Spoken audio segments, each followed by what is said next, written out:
దేశ మొదటి మహిళా ప్రధానిగా పనిచేసినటువంటి మన బడుగు బలహీన వర్గాల మరి ప్రజానాయకురాలుగా వెలుగొందినటువంటి ఇందిరాగాంధీ గారి యొక్క బర్త్డేను దృష్టిలో పెట్టుకొని మరి 19వ తారీఖు నాడు సీఎం రేవంత్ రెడ్డి గారు మా క్యాబినెట్ మినిస్టర్స్ అందరూ కూడా అదేవిధంగా ఎమ్మెల్యేస్ కానీ ప్రభుత్వంలో ఉన్నటువంటి ప్రతి ఒక్క ప్రజాప్రతినిధులు కానీ మరి ఇతర ప్రజాప్రతినిధులందరినీ కూడా ఆహ్వానిస్తూ ఇక్కడ మరి విజయోత్సవ సభ ఏడాది కాలం పూర్తవుతున్న సందర్భంగా ప్రగతి సభను ఏర్పాటు చేయడానికి ఈరోజు మరి ఇక్కడ నిర్ణయించుకొని ఈ సభా ప్రాంగణాన్ని నేను మరి సోదరిమణి సురేఖ గారు, సోదరుడు ఎమ్మెల్యే నాయన రాజేందర్ రెడ్డి గారు, ఎర్రబెల్లి స్వర్ణ గారు, సున్ను సుధారాణి గారు, మా మిగతా సోదరులు సోదరిమణులం అందరం కూడా ఇక్కడికి రావడం జరిగింది.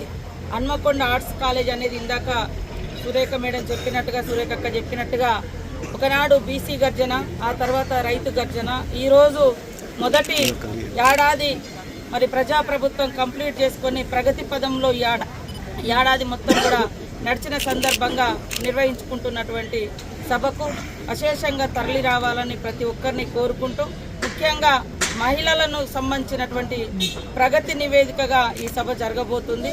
దాదాపుగా 50,000 మంది మహిళలు ఈ సభలో పాల్గొనడం జరుగుతూ ఉంది. మహిళల కోసం మన సీఎం గారు కానీ ఈ రాష్ట్ర ప్రభుత్వము అనేక ప్రత్యేక కార్యక్రమాలను కూడా చేపట్టి 1,000,000 మంది మహిళలను కోటీశ్వరులుగా చేయాలన్నటువంటి లక్ష్యంతో మేము వచ్చి రాగానే మరి అమ్మ ఆదర్శ పాఠశాలల పనులు కానీ, అదేవిధంగా మహిళలకు కుట్టు పనులు కానీ, యూనిఫామ్స్ ఇచ్చి వాళ్లకు ఆర్థికంగా భరోసా కానీ, ప్రతి సంవత్సరం 20,000 కోట్ల రూపాయలతోటి వాళ్లకు వ్యాపారాలు 17 రకాల వ్యాపారాలను కానీ ఇవ్వడం జరుగుతూ ఉంది. వాటితో పాటు ఇప్పుడు 110 కోట్లతోటి మరి జిల్లా మహిళా భవనాలు, మహిళా సమైక్య భవనాలను కూడా, ఇందిరా మహిళా సమైక్య భవనాలను కూడా 22 జిల్లాలలో ఇక్కడి నుంచే ప్రారంభించడం జరుగుతూ ఉంది. అదే కాకుండా ఆర్టీసీతో కూడా మహిళా సంఘాలకు ఎంఓ కుదుర్చడం జరుగుతుంది. అంటే ఆర్టీసీ బస్సెస్ కూడా మహిళా సంఘాల ద్వారా నిర్వహించడం జరుగుతుంది. అదే కాకుండా కాంగ్రెస్ పార్టీ ఈ రాష్ట్రం నుంచే మూటలు పోతున్నాయి. నీకు అలవాటు ఉంది ఈ దేశంలో మరి తెలంగాణ పేరు పెట్టుకొని నువ్వు పార్టీ ఏర్పాటు చేసుకొని, అలా అత్యధికంగా డబ్బులున్న పార్టీ ఏది, అత్యధికంగా ఇన్కమ్ ఉన్న పార్టీ ఏది అంటే బీఆర్ఎస్ పార్టీ అనేది వచ్చింది వాళ్ళకు. కానీ మీ లెక్క మా పార్టీ దోచుకునే పార్టీ కాదు, ఎవరికో పంచే పార్టీ కాదు. మీరు ఏ రాష్ట్రంలో మీ పార్టీ లేకున్నా మూటలు పట్టుకపోయి ఇచ్చిన చరిత్ర మీది. కానీ వాళ్ళ మా పార్టీ సామాజిక న్యాయం కోసం, పేదల హక్కుల కోసం, ఈ బీజేపీ చేస్తున్నటువంటి దుర్మార్గమైనటువంటి పాలనకు వ్యతిరేకంగా దేశాన్ని ఐక్యం చేయడం కోసం కాంగ్రెస్ పార్టీ పనిచేస్తుంది. దాని మీద మట్టిపోయడం, దాని మీద తిట్టడం ఇదే పనిగా పెట్టుకున్నారు బీఆర్ఎస్ వాళ్ళు. కాబట్టి ప్రజలు గమనిస్తూ ఉన్నారు. ప్రజలారా ఆలోచించండి. ఇవాళ పేదోళ్ళకు బస్సు పెడితే దాన్ని అడ్డుకున్నారు, ఆటోలను తీసుకొచ్చి గొడవలు పెట్టించారు. ఇవాళ రైతు రుణమాఫీ చేస్తే కాలేదని, అరే నేను లెక్కలు తీస్తున్నా, నా దగ్గర ఉన్నాయి. నువ్వు 2 సార్లు చేసింది 16,000 కోట్లు, 20 లక్షల మందికే చేసినాం, ఒకసారి 21 లక్షల మందికే చేసినాం. మేము ఈ 10-20 రోజులలోనే 23 లక్షల మందికి చేసినాం.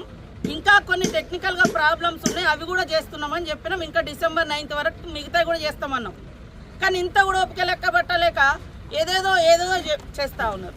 కాబట్టి ప్రజలకు వాస్తవాలను వివరించాలన్నటువంటి లక్ష్యంతో, వాస్తవాలు తెలియజేయాలన్నటువంటి లక్ష్యంతో ఈరోజు మరి యొక్క ప్రగతి సభ జరుగుతూ ఉంది. కాబట్టి ప్రజలు కానీ, అదేవిధంగా నిరుద్యోగ యువత కానీ, ఉద్యోగాలు కనీసం డిఎస్సి కూడా ఇవ్వలేవు. నువ్వు టీచర్లు ఇవ్వలే, ప్రమోషన్లు ఇవ్వలే.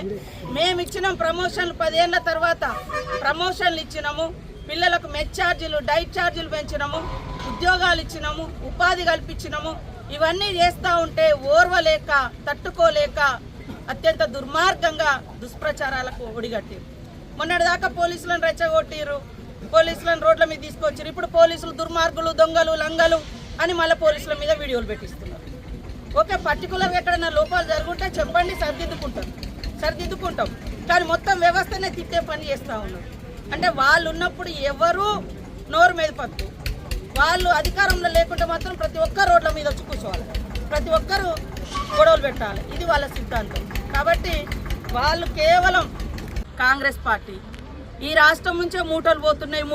నీకు అలవాటు ఉంది ఈ దేశంలో, మరి తెలంగాణ పేరు పెట్టుకొని నువ్వు పార్టీ ఏర్పాటు చేసుకొని అలా అత్యధికంగా డబ్బులున్న పార్టీ ఏది, అత్యధికంగా ఇన్కమ్ ఉన్న పార్టీ ఏది అంటే బీఆర్ఎస్ పార్టీ అనేది వచ్చింది వాళ్ళకు. కానీ మీ లెక్క మా పార్టీ దోచుకునే పార్టీ కాదు, ఎవరికో పంచే పార్టీ కాదు. మీరు ఏ రాష్ట్రంలో మీ పార్టీ లేకున్నా మూటలు పట్టుకపోయి ఇచ్చిన చరిత్ర మీది. కానీ వాళ్ళ మా పార్టీ సామాజిక న్యాయం కోసం, పేదల హక్కుల కోసం, ఈ బీజేపీ చేస్తున్నటువంటి దుర్మార్గమైనటువంటి పాలనకు వ్యతిరేకంగా దేశాన్ని ఐక్యం చేయడం కోసం కాంగ్రెస్ పార్టీ పనిచేస్తుంది. దాని మీద మట్టి పోయడం, దాని మీద తిట్టడం ఇదే పనిగా పెట్టుకున్నారు బీఆర్ఎస్ వాళ్ళు. కాబట్టి ప్రజలు గమనిస్తూ ఉన్నారు. ప్రజలారా ఆలోచించండి. ఇవాళ పేదోళ్ళకు బస్సు పెడితే దాన్ని అడ్డుకున్నారు, ఆటోలను తీసుకొచ్చి గొడవలు పెట్టించారు. ఇవాళ రైతు రుణమాఫీ చేస్తే కాలేదని, అరే నేను లెక్కలు తీస్తున్నా, నా దగ్గర ఉన్నాయి. నువ్వు 2 సార్లు చేసింది 16,000 కోట్లు, 20 లక్షల మందికే చేసినాం, ఒకసారి 21 లక్షల మందికే చేసినాం. మేము ఈ 10-20 రోజులలోనే 23 లక్షల మందికి చేసినాం. ఇంకా కొన్ని టెక్నికల్గా ప్రాబ్లమ్స్ ఉన్నాయి, అవి కూడా చేస్తున్నామని చెప్పినాం. ఇంకా డిసెంబర్ 9th వరకు మిగతా కూడా చేస్తామన్నాం. కానీ ఇంత కూడా ఓపిక లెక్క పట్టలేక ఏదేదో చేస్తూ ఉన్నారు. కాబట్టి ప్రజలకు వాస్తవాలను వివరించాలన్నటువంటి లక్ష్యంతో, వాస్తవాలు తెలియజేయాలన్నటువంటి లక్ష్యంతో ఈరోజు మరి యొక్క ప్రగతి సభ జరుగుతూ ఉంది. కాబట్టి ప్రజలు కానీ, అదేవిధంగా నిరుద్యోగ యువత కానీ, ఉద్యోగాలు కనీసం డిఎస్సి కూడా ఇవ్వలేవు. నువ్వు టీచర్లు ఇవ్వలే, ప్రమోషన్లు ఇవ్వలే. మేము ఇచ్చినాం ప్రమోషన్లు, 10 ఏళ్ళ తర్వాత ప్రమోషన్లు ఇచ్చినాము. పిల్లలకు మెస్ ఛార్జీలు, డైట్ ఛార్జీలు పెంచినాము, ఉద్యోగాలు ఇచ్చినాము, ఉపాధి కల్పించినాము. ఇవన్నీ చేస్తూ ఉంటే ఓర్వలేక, తట్టుకోలేక అత్యంత దుర్మార్గంగా దుష్ప్రచారాలకు ఒడిగట్టారు. మొన్నటిదాకా పోలీసులను రెచ్చగొట్టిరు, పోలీసులను రోడ్ల మీద తీసుకొచ్చారు. ఇప్పుడు పోలీసులు దుర్మార్గులు, దొంగలు, లంగలు అని మళ్ళీ పోలీసుల మీద వీడియోలు పెట్టిస్తున్నారు. ఓకే, పర్టికులర్గా ఎక్కడైనా లోపాలు జరుగుంటే చెప్పండి, సరిదిద్దుకుంటాం. కానీ మొత్తం వ్యవస్థనే తిట్టే పని చేస్తూ ఉన్నారు. అంటే వాళ్ళు ఉన్నప్పుడు ఎవరు నోరు మీద పత్తు, వాళ్ళు అధికారంలో లేకుంటే మాత్రం ప్రతి ఒక్కరు రోడ్ల మీద వచ్చి కూర్చోవాలి, ప్రతి ఒక్కరు గొడవలు పెట్టాలి. ఇది వాళ్ళ సిద్ధాంతం. కాబట్టి వాళ్ళు కేవలం